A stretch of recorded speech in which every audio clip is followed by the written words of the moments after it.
বরের আবদার fried rice আর chicken খাবে, তাই বাড়িতেই তৈরি করছি। নিয়েছি গাজর কুচি, ক্যাপসিকাম কুচি, বিনস কুচি, আর নিয়েছি কিশমিশ, কাজু বাদাম, আর এখানে আছে মটরশুঁটি। আমরা ভাত বসিয়ে দিয়েছি, 80% সেদ্ধ করে নেব। এখন আমাদের কড়াইয়ে নিয়েছি সাদা তেল আর একটু ঘি।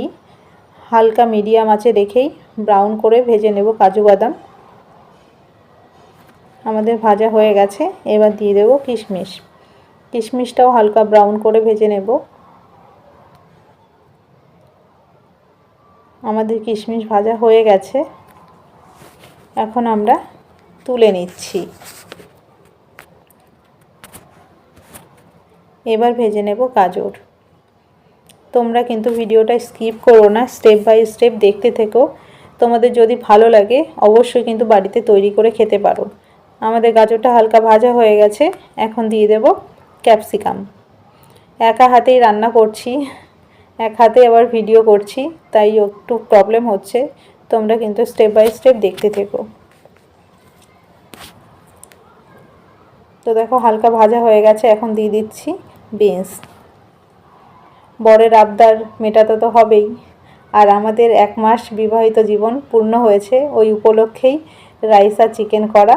তো চিকেনের ভিডিওটা আর তোমাদের সঙ্গে শেয়ার করছি না, চিকেন তোমরা সবাই পারো রান্না করতে, তাই আর শেয়ার করলাম না। এখানে দিয়ে দিলাম মটরশুঁটি। 4টে উপকরণ ভালো করে ভেজে নেব, যাতে কোনো কাঁচা গন্ধ না থাকে।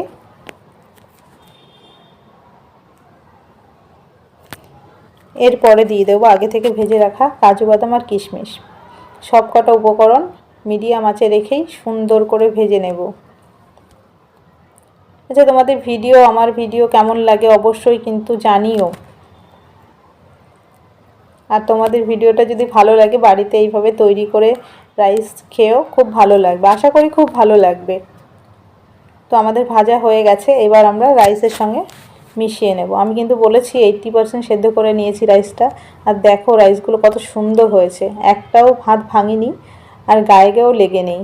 রাইসটা খেতেও কিন্তু দুর্দান্ত হয়েছিল, সবাই বলেছে খুব ভালো হয়েছে খেতে।